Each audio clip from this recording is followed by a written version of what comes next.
Well, joining us tonight, Harmeet Dillon, the Vice President of the Republican National Attorneys Association, RNC Committeewoman for the great state of California, a member of the 2020 Trump Advisory Council. Harmeet, good to have you with us.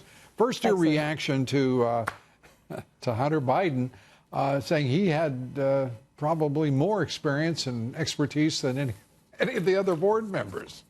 That was quite a board. Well, that says a lot about the board, and I do give him credit for being somewhat self-aware to say that he probably wouldn't have had most of his jobs, if any, in his life.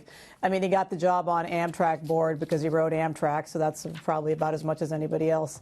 And his first job out of law school at a bank was also a job that he really wasn't qualified for and wouldn't have risen through the ranks there without the name. So he's no different, Lou, to be fair, than the kids and brothers and half-brothers of many famous people who get jobs. I mean, look at Chelsea Clinton and her $600,000 a year gig at NBC. It's pretty common. There's a difference. There's a difference. And that is that his father was vice president of the United States, and it's a clear statement that the Ukrainians in particular wanted influence, as it is in China.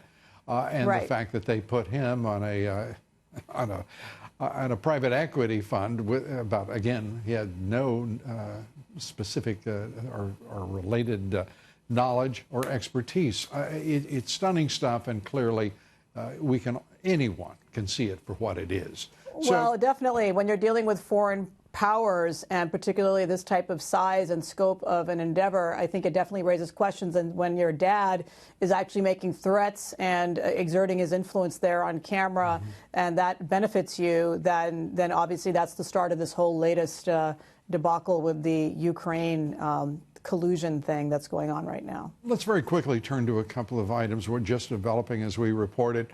One is that Speaker Pelosi has decided there will be no formal vote on a formal impeachment investigation. Instead, they're going to exploit what they call a impeachment inquiry in which the minority party has absolutely no rights. The President of the United States has no due process whatsoever, and they're just simply going to roll back hundreds of years of Anglo-Saxon law and jurisprudence.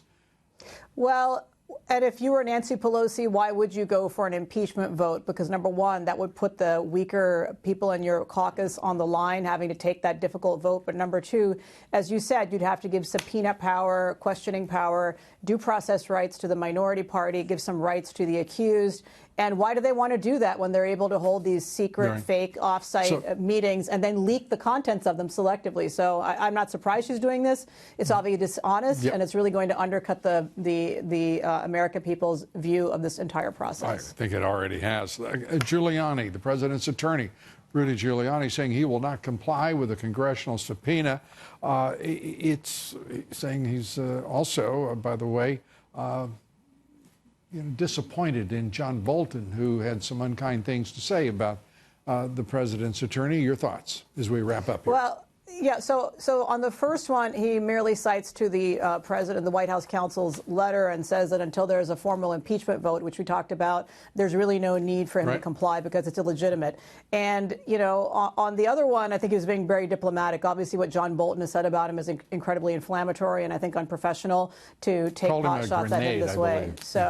So I think Rudy was being restrained there. We're going to hear a lot more out of the Bolton camp. I think that they're responsible for a lot of mischief that we're seeing right now. Yeah, it's starting to look very bad. And by the way, we called John Bolton's office, and he has, for a comment, of course, and he didn't get back to us, Harmeet. Didn't get back to us. What a shocker. Harmeet, thanks. Harmeet Dillon. You got it, Lou.